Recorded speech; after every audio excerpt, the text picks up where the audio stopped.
All right, guys, you're welcome to yet another episode of our special AFCON show on Football Buffet. My name is Oluwatobi, and I have also Toby Gafa in the studio. Nigeria is on the finals against all odds. We are in the finals of AFCON 2023. Toby, tell me, how are you feeling today? I'm so glad, Toby. I'm so excited, and to be honest, not so many people expected we'll be in the finals of the AFCON 2023, but here we are. We are in the final, conceding just two goals, leading to the final, scoring goals as well in every game we've played so far. The tournament as well has been fantastic. It has been exciting. Had so many things to look out for. And I'm really glad to be, like you said, Super Eagles are in the Yes, finals. we don't reach final against all odds. Really, this has been against all odds. Yeah, we are in the finals. Let's start with the previous game, the Nigeria versus South Africa semi-final. What a game that was! What a game that was! Yeah. Um, I was told some people had um attacks during the game. I mean, blood pressure attacks and all of that. But I think that was an intense game. Yeah. And in your opinion, do you think we should have gone into to extra time in that game, or do you think the South Africans gave us a good fight? To be they did. First of all, let me pay my respects, my condolences to those who lost their lives during the game. We had about a report of six different Nigerians losing Wow, their life during that game. It was a very intense game, very intriguing. It had everything. It was so much drama, VR drama as well. At some point, there was um, the 2-0 to 1-1 episode where everyone just collapsed. It was very unprecedented. So to be South Africa, they took us to our limit. You know, they pushed us really hard. They showed us the side that we've not seen from the Super Eagles in this tournament. In the first half, we were very horrible. We were poor. We were average. And we were fortunate not to have conceded at all in the first half, largely thanks to our goalkeeper and also probably the poor finishing of the South Africans. yeah, Because Stanley was immense in goal in the first half. He kept us in the game, kept us alive. Fortunately, we came out blazing in the second half, played like we used to play in the tournament. We got a goal via a penalty. We'd have added a second goal late in the second half. We scored, Osimhen scored, but it was ruled out because there was a foul leading to that goal by Alassane in our box, which man. led to a penalty. I think the foul was on What Peseiro. a shocker that was! It It went was from a shocker a to two me. go up to one draw. One Like, one, just in seconds, yeah, from jubilation to despair. But that led us to go into extra time, something that we were really looking to avoid, especially the yeah. penalties. I And it know we was spoke obvious about to me. Yeah, that. it did. It was obvious that the South Africans wanted the extra time and the penalties. They really Yeah, trusted their goalkeeper, who had faced the penalty earlier in the game from our super Captain Fantastic, just Ekong. Where Eddie Toby played the penalty straight into the middle. He rolled it yeah, on the floor. The goalkeeper committed to one side. So, yeah. the South Africans still believe that their goalkeeper will rescue them if the game went to penalty. So they started to slow the game We were down in shocked. extra time, and they got into penalty shootouts. And the rest, they say, is history. Our Yes, players were well prepared for the game. A couple of players hit their penalties down the middle. Ronnie Williams, South African goalkeeper, kept committing to either side. And when it just stayed in the middle, our players kicked the ball to one side of the goal. yeah, He couldn't save one penalty out of the five that were kicked. While our super captain, so our super keeper, saved two of their penalty. Toby, I think for now, I've seen the goalkeeping messiah that we've been looking yeah, for. I yeah. think Nwabali gives me that assurance. It gives me that confidence. He's made 14 saves leading into the this final. It shows that he's got the quality that we require, and I'm sticking with him. I'm putting my faith in him to take us into El Dorado. I think Stanley Nwabali is Nigeria's undisputed number one goalkeeper. El Dorado, you said, Toby. Yeah, I think Stanley Nwabali has been one of the shining lights for this AFCON for Nigeria. Mm, Saving two penalties in the kick out. We also the goalkeeper for South Africa, as expected, we were thinking, oh, he was going to save penalties because he did that in the game leading to the semi-finals, right? Were you surprised with how Stanley Nwabali was able to save penalties? Or do you think it was a case of him understanding some of the South African players because he plays also in South Africa with Chippa United, or you just want to put it down to his sheer abilities? Toby is his sheer ability. He's just a good goalkeeper, and he showed that in the game. Stanley Nwabali, the kind of confidence he was oozing on the night, and he has done that consistently in this tournament. He's a quality keeper, Toby. Heading into this tournament, it was an unknown quality. Unknown quantity. No one knew anything about him. No one knew what he brings to the table, but we just know he was not an Uzo. That was the only thing we knew about Stanley. Like, this is not an Uzo. Let's see what he's got, and he's proven himself. A couple of journalists have been bantering him on Twitter that he hasn't been tested in tournaments, but I don't think they've been watching the same football that we've been watching. That's gone. That argument is gone. Argument is dead and buried. He's had 14 saves so far in this tournament. He's only considered in 2 games, one from a penalty. He's only considered one from open play. So he's saving those penalties against South Africa, especially from their star man, Mokoena. He just showed that Nwabali has that quality, at least to cement the number 1 spot in this Super Eagles squad. I just hope he maintains that consistency over the years, because this is a position where we've been lacking dearly for a number of years. We've not been able to fill those heavy shoes of Vincent Eyama. But I think Vincent Eyama can go to rest now because Stanley Nwabali is here to save us.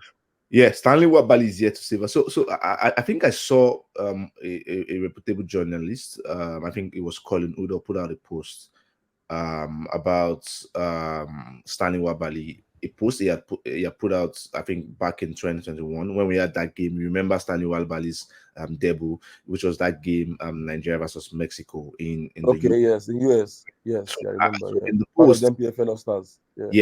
In the post, he had mentioned that although this goalkeeper lost, considered 4 goals, but this goalkeeper had a good game and made a lot of saves, right? And I think I also saw in that Stanley Nwabali was saying something about I think in an interview after that game, he was saying that he's not happy with himself, that he considered 4 goals. And a lot of people were praising him that he made a lot of saves that could easily have been 8 or 9, but he was really disappointed at himself. And he said something that was very, very, very strategic for me. He said, "This is happening today, but the next time this will never happen when it comes to me. If I get another opportunity, this will never happen." And the young man has just come to say, I've said it before and I've done it. So I'm really happy about Stanley Nwabali. Good mentality. I hope Nigeria will enjoy him because he's 27 years old at the moment. Hopefully, he still has about 5, 6, 7 years to help us. But at least we know that the goalkeeping challenges that we've had in the last 2, 3, 4, 5 years now has been put to rest thanks to a certain hero, Stanley Nwabali. Also talking about that game. So general comments, right? Some people also were of the opinion, and I'm going to ask you this as a coach as well, right? Because people were of the opinion that Victor Osimhen was not 100. Maybe as a result of the recovery, because I know going into that game there were concerns about whether he was going to be featuring in the game because he had issues with stomach. Going into that game, and for me, some people I would easily say, okay, a 75% fit Osimhen is okay for the Super Eagles because of what he brings to the table. So would you think that in cases like that, Osimhen should have been rested for maybe a Murphy so that he's able to fully recuperate? So as long as he's available to play, I would play him. He's a top star. He gives his teammates a lot of motivation and confidence. When they see a player of his quality leading the line, and a Napoli-based striker, the way he hassles the opponent, even the opponent seeing him alone terrifies them. So if he was available for the game, I would play him. If he won't finish the game, that's another discussion. But as long as he's available to play, I'll play him and I'll start him. Especially because we've not seen a lot of the other strikers in this tournament, and we know that we are already sure of what Osimhen brings to the table. Unlike Onacho has only playing 2 minutes in this game, 5 minutes in that game. But I've not seen Murphy at all in this tournament. So I get to understand why the coach went ahead to play Osimhen, and it was obvious, with his fitness and his health situation, he wasn't looking so fit. He wasn't hassling the opponent like he usually does. was a bit slow. It was a yard slow. It was a bit lethargic, and I also saw that in a couple of the players. Making me wonder if something actually happened to them in camp. Because we were told Osimhen didn't travel with the team. He had to stay back to receive some treatment. But on the pitch, it wasn't only Osimhen that I noticed had some challenges. So a couple of players were looking so lethargic, so slow. They were looking off the pace, missing their passes, poor But, decision on the but ball. We will just be just especially. just to accept that, Toby, would you put that down to the fact that in the last leading to that game they have had about 5 games, and it was more or less the same personnel who were playing the full 90 minutes. Also, don't forget they had to make a trip from Abidjan to Wake leading into that game as well. Do you think that in any way could have affected their fitness level, or maybe fatigue is already setting in? Do you think, from your own perspective as a coach, you think sometimes when you have too many games within a short period of time and you also travel, do you think that affects performance? Because you're saying now that a few players were also quite lethargic as Osimhen was. Yes, Toby. These things count. There's a cumulative of everything. Whatever happened to Osimhen could have affected some other players. Could be food poisoning, could be contaminated water or something. It could also be the training schedule. Maybe the training schedule is too rigorous by Josep Peseiro. Maybe the periodization wasn't good enough. There's what we call periodization in coaching. Maybe it wasn't good enough. Maybe it's their recovery. Like you said, same players playing every single game since the opening game. It could also be that maybe our recovery procedure, or maybe the technology we use for our recovery isn't top notch enough to help these players recover. Because to be going to that game, South Africa were the ones that played in extra time and penalties in their previous game. We didn't play. We also played the day before. We played on Wednesday, I think. No, we played on Friday. So we played again on Wednesday. So if anybody was to be tired, it would have been the South Should Africans. have But been the in South the Africa, first because half, they went into their game, went into an extra time. extra time and penalties, yes, against Cape Verde. So if anyone was to be showing any form of fatigue or tiredness, it should have been South Africans. But in the first half, it was the opposite. It was shocking with the display of the Nigerian team. They were all looking so slow, but somehow in the second half they came out guns blazing. I don't know what was said to them. So it could also be the pressure from the government. Now the government is fully involved. The vice president was there to watch them, which was something that they had no experience going into that fixture.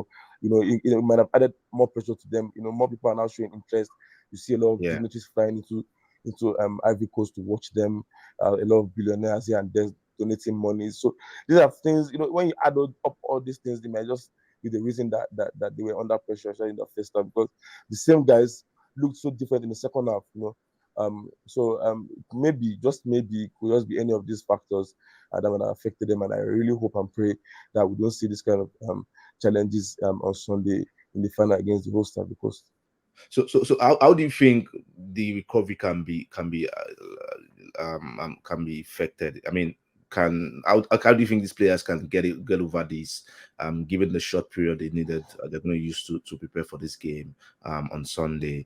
Do you think we have enough time for recuperation, for recovery, so that players can be sharp as we've always had them before the semifinals? Or do you think there's anything the coach can do? That Yeah, Toby, that is where sports science comes in. That's where sports science, sports medicine comes in. And who are the people working with Peseiro in this regard? What is their competence? You understand me? What technology do they bring to help players recover? How do they identify players who need rest? How do they identify muscles that need to be rested? This is where technological advancement differs, and that's why Europeans and South Americans will always dominate in world football, because they have these things and they're ahead of us Africans. There are ways they can identify muscles that need to be rested, muscles that are more tired, muscles that are sore. Players, they have this ice chamber that they go into, to help them to freeze their muscles, to help them recover faster. Even the doctors, the kind of treatments they apply on these players, the magic spray, they differ from what we have here in Africa. And these are the factors, these are the game changers, these are the X factors, the off the field um, um, um, decisions and doings that help to help teams to achieve. So I wouldn't know the competence of the guys working with the coach, Mr. Peseiro, because everything is not done by the coach. The medical guys have a lot of impact to play. The masseur, people who give them the massage. What is the quality that these players are receiving? Is it the same level that they receive in their clubs in Europe, where they're able to play 5 games in only a couple of days in the Christmas period? So these are key issues. So I really hope and pray that the national team have competent people who can handle these things very well so players recover perfectly.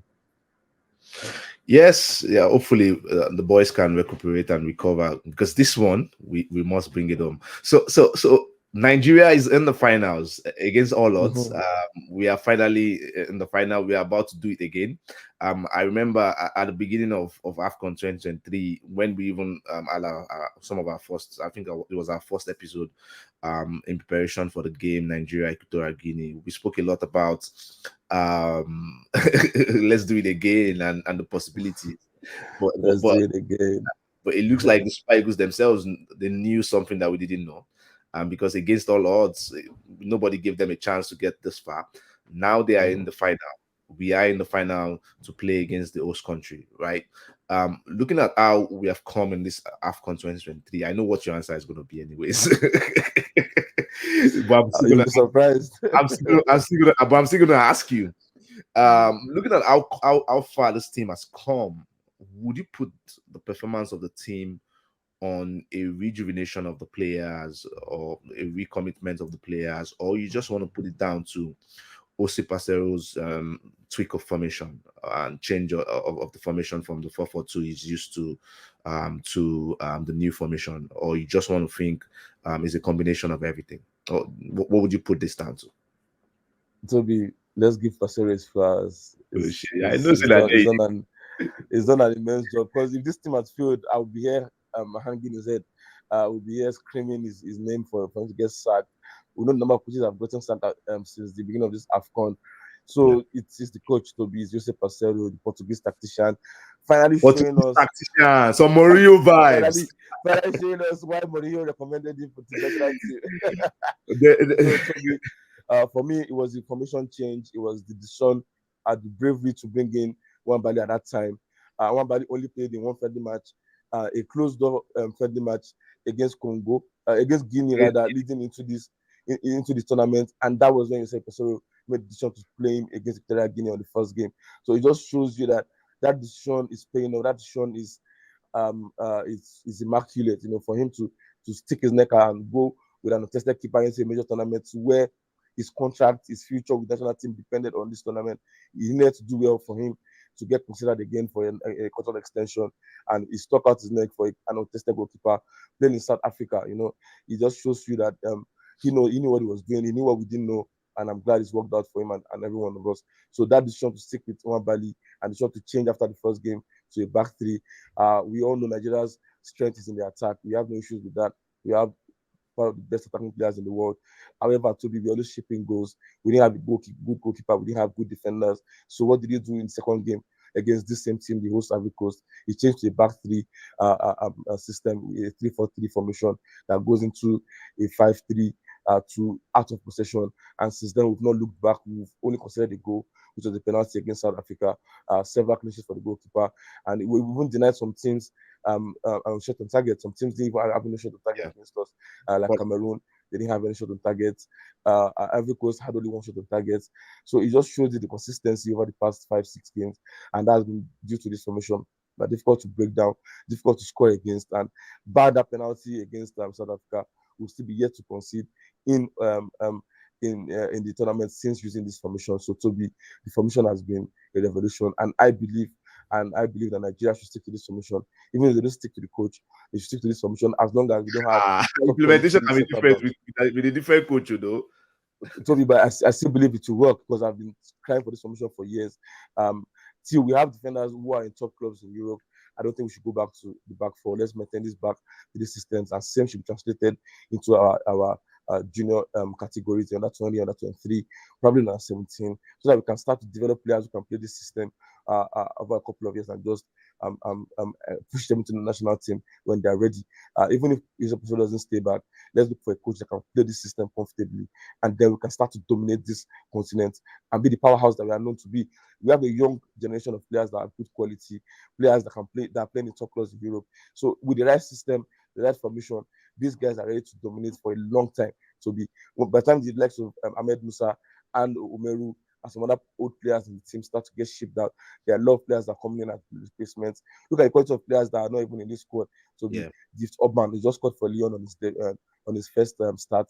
Look at Victor Boniface's tournament. Tawa Awuni is not here. Ndidi is not here. That's a lot of quality. Hussein Darabioyo is trying to say, he's trying to think about joining us in Nigeria national team. So look at the prospect. And these are all young guys in their mid-20s, some in their early 20s. So we can go on to dominate Africa for a long time if we get the system and the personnel right to be. So that this for me is a revolution time for Nigeria national team. Yeah, you're right. Because if you look at that formation, since we switched from the second game, we've only considered one goal, and that was not even in open play, right? Yes. So yeah, I think the formation has been very good. Again, and you said we can dominate Africa for a while. There's AFCON Yes, next. why not? There'll Why be not? AFCON And there's next another year. AFCON in January. Yeah, why No, not? is in I think it's in June in Morocco. There's Okay, going to be an yes, in June, AFCON in yes. Morocco, so we have enough time Yeah. to also come back Yes, and to and experiment more and be sure yeah. that the formation is actually working. Most African teams struggle to break down a back five, so is to me is a recipe for success. We just need to put the right personnel in the system and encourage a few other players to learn how to play the system. Remember, people argued if other people couldn't play, if other players could play the system. We Yeah. saw Chukwueze when he came on. We saw Kelechi Iheanacho. We saw Karen Murphy when he came on. He Yeah. could have scored if he wasn't brought Yeah, we down could have. for Yeah, what led to the red card for the South Africans. So people can play this system. I assure you, the coach just has to be the one to be able to coach it. And so far, the team looks very coachable, and they look like they understand what they are doing in that system. So Toby, I have 100% faith in this system, and I know that, like the Egyptian team of the 2000s, we can also dominate Africa for a couple of years. yeah. Okay, let's see how that goes. But before we dominate, we need to win this AFCON final, right? We will. So Nigeria is finally in the AFCON final for AFCON 2023. We'll be playing the host nation, a very, very familiar foe, right? Toby, we've had them in the AFCON. I think we've played them 8 times now. We've won 3, they've won 2. And the funny thing about this thing is we've actually won them every time we have won the AFCON. Right. So Let's do it again. so it's looking like we are gonna do it again, because in all three AFCON editions where the Super Eagles have won the competition, right, we've actually played them and we actually won them. So hopefully we are able to do this again. So going into this game, Nigeria versus Ivory Coast, I know for you, I think I've heard you say this at some point as well, that you think that the Ivory Coast team is just running on pure passion, right? Not just That's ability, what I believe, Toby. Yes. right? So do you think this passion will be enough for them when they play the Nigerian Super Eagles? They'll be having their fans. Most of the stands will be filled with their fans, in the lovely orange colors. By the way, so Mm. do you think passion will be enough for the Ivory Coast in the finals? Toby, yeah, I still maintain my stand. I don't see a lot of quality in this Ivory Coast side. They've been running on pure passion. The energy has been good, but besides that, in terms of the footballing quality, I don't see them blowing teams away. They've not done that so far. But kudos to them. Kudos to the coach NS Faye. He was the assistant to the former coach Gase that was sacked after their horrible display in the group stages. Unfortunately for them, Morocco did them a favor. They were able Now to sneak in. people, there's they Morocco were now, bro. Serious they were favor. able to sneak into the second round as one of the best third place teams, and actually, Toby, they were the worst third place team as part of the ones that qualified. A part of the four that qualified, they were the worst because they had only 3 points after winning the opening game against the Whipping Boys of the group, Guinea-Bissau. They lost the second game to Nigeria 1-0, and then lost horribly 4-0 to Equatorial Guinea. Fortunately, they qualified into the second round. They faced defending champion Senegal, and so be the unthinkable happened. They were able Yeah. to get a win against Senegal, even though the display for me wasn't so good. They were only able to get a late equalizer in that game, and then they went on to defeat Senegal in the quarterfinals. they weren't so convincing as well to be. They were just playing with passion, and it's you couldn't see that quality. Can you see that display of when you compare the area of talent that they have and how they play, just see them struggle to get the result. Also in the quarter-final, the semi-final for me was a bit better. Of course, it was DR Congo. You'd expect them to easily blow past DR Congo, but Toby, they only scored one goal, and it was from the brilliance of Sebastian Haller. If you take that man away from this team, they are so ordinary, and they would struggle to break down any team, let alone a team like Super Eagles of Nigeria playing with a back five. So, Toby, I'm confident going into this one. The coach has done a good job. Kudos to NS Faye. He was just an assistant to the former coach. He was brought in after the coach was sacked. He doesn't have any experience with the senior team. He only coached under 17 and under 19 teams of Nice in France, and then he became the reserve coach of Clermont Foot, also in France. Suddenly he had the opportunity to put the national team unprepared as well. He only had a few days to prepare for the national team, and since then they've not looked back. They've been winning games. They've gone on to win in extra time. They've gone on to win penalty shootout as well. It just shows you that anything can happen. He acts like he's one of the boys. He motivates them, inspires them. You can see that they're playing for him and they're playing for their country as well. They've invested a lot of money in this tournament. They spent about $1 billion trying to host this AFCON. There's a lot of criticism coming from all over the world and also in their country about the amount of money they spent to host this tournament. So, remembering all that will also spur them on to do well for the national team. And getting into the finals for me is an achievement, especially from where they're coming from. But Toby, it is the end of the road for Ivory Coast. Super Eagles. It is the end of the road. So the end of the road. Super Eagles. And let me just go through some interesting stats here, right? For Ivory Coast, and which kind of backs up some of the things you've also mentioned about this team. So funny enough, all 6 of Ivory Coast goals at this AFCON 2023 have been scored by, I think, 6 different players, right? No player scored more than 1 goal for them, right? Mm-hmm. From the Fanas to the LL, nobody has scored more than 1 goal, which also, for me, I think there's a plus there also. It shows the kind of dynamism in front of goal for this team. So also another interesting stats. All 4 of Ivory Coast's previous African Cup of Nations finals have ended goalless and gone to penalties. So should Nigeria be worried? Because we've seen this team, even the games leading into this final, we've seen this team and the way they play, right? They will drag you to the final, to cut extra times, or drag you to the late or to the ending of the game and then get a goal. That's the way they play. So do you see this game going into extra time? Again, that's the first question. I would wait for you to. I wouldn't have you respond to that yet.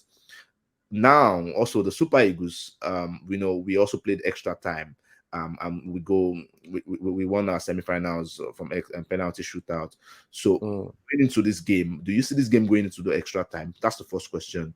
And do you think Nigeria can repeat that kind of heroic display that we did against the South Africans if we get into penalty shootouts in this game? So the game could go into extra time. I'll be completely honest. But I pray it doesn't. We have the quality to avoid that. The Ivorians don't inspire a lot. Their goalkeeper is not all that. Fofana is not all that. If you can keep Max Gradwell quiet, keep Hala quiet, and also those midfielders, if they can be kept quiet, I think that's just it. The defenders, that I don't think they can handle the kind of firepower that we have. The likes of Osimhen, Moses Samuel, Ademola Lookman, Chukwueze. I don't think the defense line of the Ivorians can handle that quality. So for me we have what it takes to keep them quiet in 90 minutes. We've seen that if you don't kill them completely, they can come back late in games to hurt you and hunt you. So we need to avoid that. Take the lead early and then seal it off quickly. I don't think they have what it takes to break us down. We have solid defenders in this house shape. If you can keep Hala quiet, I don't think the Max Gradwell of this world or the coming Diakite who is coming back, or even Boga, Kraso, I don't think these guys have what it takes to break us down. I think I'm confident. It's quite. I think that has been good, but The only game he has started so far was against Nigeria Congo. It was underwhelming. So he's been more of the threat when it comes into the games, like we've seen in previous games. So is he going to start? Also. Yeah, Dakite is coming back. He was suspended for the previous game. So they have the fans behind them. 60,000 fans in the Nigeria Stadium. I still don't think that's enough. I think we can beat the host again in front of their home fans. We've done it before, but I hope we can get a couple of goals in 90 minutes so that they don't have any opportunity to come back. But if it goes into penalties, Toby, I'm also confident. Our goalkeeper has shown us that he has capabilities to make saves. Penalty takers as well have also shown that they can score because we've only missed one penalty so far out of about 6 or out of about 8 taken. We missed the line of penalty has been our only miss so far. It was a good penalty for me. He sent the goalkeeper the wrong way, but unfortunately, he went over the bar. Ekon has scored 3 penalties so far. We saw the Omeru penalty, beautiful, well placed, and Murphy as well. So our guys have shown composure and confidence at the 12 yards. And I'm sure it's not a fluke can do it again. To be even if it goes to penalties against Ivory Coast. So you mentioned Olaino there. I think there's an interesting stats about Olaino. It says Olaino has created 7 chances for Nigeria teammates Victor Osimhen at this year's AFCON, right? Which is the most by one teammate to another at AFCON tournament since 2013, when Burkina Faso's Charles Kabore created 9 chances for Aristide Barnes. That's very impressive. He's created 7 chances for Victor Osimhen. Right. So going into these finals, what do you think in terms of the setup? I know you're gonna say let's keep our formation. We all know he's gonna keep the formation, so there's no need asking the question. Oh, should we have? It's more like you don't change something that's winning. You don't change. But in terms of personnel, do you think we could see the senior man, Kelechi, because he gave us the winning penalty and is brimming with confidence now. Do you think we can tweak this formation in terms of personnel, bring in maybe a Kelechi Iheanacho or even maybe a Terry Murphy, because he had a good game as well in the semi-finals against South Africa. Do you fancy personnel change going into this game, which is the AFCON finals, right? We need to win this. Yes, to be about the line not start, that's impressive, and that's indicting on Osimhen's part is missed a lot of sitters in this tournament that you would expect players' quality to vary. He needs to be better in that regard. Toby, on previous episodes we mentioned it about creativity in this system, and I've always maintained that creativity will come from the wing backs and also the front three. And this start has proven that Ola are not creating the most chances so far. So you don't really need the midfielders to create chances. You only need to be tight and compact, and that has been it. Yeah. So as regards the personnel, Bright Osai Samuel came in the last game for Zaidu Sanusi. I didn't really see his impact in the game. Going into this game against the Ivorians, you would expect them to threaten from the wings, like I mentioned earlier. Max Cradell and the likes should be very deadly. I think Gara, Akrasu, Boga, whoever the coach decides to play. So I think we should go back to what has been working for us. Yeah, but Zaidu is not looking like he's going to be available, except maybe because at the last. I hope he recovers. Yeah. I hope he recovers so we can have him back on the left and Olaino on the right. If not, then we can maintain the Olaino on the left and Bright Osai. Alassane came in the last game. It was dreadful. I don't know if the pressure got to him, but I still personally feel he's good enough to play. He's good enough to play in this system. I would love to see Alassane play with Frank in the midfield to battle the physicality of the likes of Fofana, Seri, Kessie, whoever the coach decides to play. I think they have it in the middle of the pack. They have a lot of quality, energy as well, industry. So we need to be able to match that. It will be match that? I really don't see it. Can Aribo do a job there? I don't see it. But Alassane and Frank, for me to be, I think that the workhorses we need in that midfield, but the instruction has to be different. Be tight, sit tight, and protect the back three. That's all we need from them. And going forward, to be the inconsistency of Simon showed again in the previous game.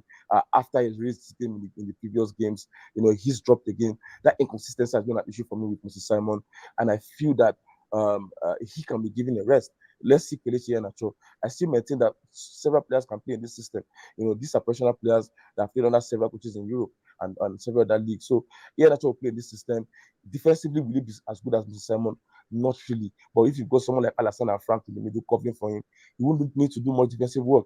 Then we'll have more players putting pressure on the Ivorian defense line that to me are not so good. So if you have three good attackers against their four defenders, because they like to play 4-3-3, and that will be a three versus four situation every time, and that will keep them playing a deep line, because they won't be able to come out to play high line against three good attackers. So for me, I can go with Kelechi Iheanacho. He will really help us with set pieces. You saw the free kick he came out to take against South Africa. He went. At least was able to get a shot on target from the set, which is something that we have not had in this tournament, and I've clamored for it, because we get a lot of free kicks are close to the area, and also the wide free kicks that can easily be in swingers. And we've had people like Lukman and Sanusi taking those set pieces. They don't have the same quality that Iheanacho does. So I would start Iheanacho for me in the final. So Iheanacho, Osimhen, and Lukman up front, Alassane and Frank in midfield. Zaidu Sanusi with his feet on the left. I know on the right. Then the defensive units that we've had ever since. The boss Bassi, wall. Jayi, and our captain Chris Ekon. So that for me will be the lineup going into the final today. Yeah, so I think that hopefully Jose Peseiro also makes that tweak. But again, definitely no one is going to be dropping Ademola Lookman and Victor Osimhen going into this finals. They've been our best player in the attack. And maybe Kelechi Iheanacho for Moses Simon wouldn't be bad as well. But Moses Simon, he could also give us a good game. Come on from the bench. He can come from the bench and change the game. Chukwueze brought some spark when he came on against South Africa. Okay, so let's see how that goes. So now is the time for me to take your predictions, right? This is the finals of AFCON 2023. This is the time for Nigeria to do it again. Let's do it again. We have the chance now in the finals to do it again. So I'll start with your prediction, Toby. I know all of your prediction, I think from the beginning of the AFCON has always been in favor of Nigeria. So I expect this also to be in favor of Nigeria. So what are your predictions, Nigeria versus Ivory Coast? So I'm Team Nigeria anytime, any day. I believe so much in the team, and I love to support them. We grew up watching them, and I'm glad that they're doing well, at this time. So going into the finals with the quality we have, no injury worries like that, no suspensions. We've just been clean and so good. Like we've known the Super Eagles to be always good with fair play. We have a full squad. Going to the finals. I'll be sticking my neck out as usual for Nigeria. I hope we can do the business this time in 90 minutes. No pressure of penalties or extra time to be. Let's do it. I'm predicting 2-1 for Nigeria. I see the Ivorians struggling to get one goal in the game for their fans to cheer about, but that will not be enough for them, because we'll be winning them in 90 minutes 2-1. So that's my prediction. Yeah. So and funny enough, that's what I can see in my crystal ball, right? I can also see 2-1. Are you sure you're not copying me? No. Even before you said that, I was going to say 2-1 as well. So I can also say a 2-1 victory, but I just kind of think this is actually coming on. I think Nigeria Super Eagles is going to do it again this time around. We're going to get our fourth AFCON trophy after this game. That's what I think. I think Nigeria is going to do it again. The boys are pumped for this. All of the players. I think I saw Victor Boniface saying he's going to be there for the finals. I think I saw the president might be there as well. Yeah. I think I saw huge support. Very huge support, and I think I saw Awoni as well saying he was just jokingly that he was looking for the transport fare to come to AFCON 2023 finals and all of that. So they'll be getting a lot of support, and hopefully the support translates into victory for Nigeria. It translates into our fourth AFCON trophy. That's going to be very exciting for us. Yes, and also on the podcast, on this show, we're going to be doing a final wrap-up of AFCON 2023. That's going to be our next episode. So viewers, please join us for that. We have a very good package for you in terms of wrapping up the AFCON 2023. So stay tuned, subscribe, and be part of this journey with us. Also, tell us about what your opinion are going into this final. I know a lot of Nigerians are excited. There was a lot of fanfare balls leading into the semi-finals, and it's gone better afterwards. The whole nation is at standstill right now, right, in terms of looking at the finals, AFCON 2023, Nigeria versus Ivory Coast. So on the comment section, please tell us what you think. Do you think Nigeria can do it again? Do we think the Ivory Coast will stop the Nigerian Super Eagles? So tell us how you feel about this game, and we'll get back to you also on the comment section. And also do subscribe to our channel so that you can get all of the contents that we'll be bringing you afterwards. And the AFCON reviews, the AFCON wrap up show, and all of our subsequent content coming from this platform. It's been nice having you, Toby, and I hope Nigeria does it again. I hope at the time we're coming home. up, we have the trophy already in Nigeria. It's been a nice one. It's coming home. Yeah, I believe so as well. So it's been a nice one today. Thanks guys for joining us, and do subscribe and join us once again, and have a great day, everyone. Bye bye now.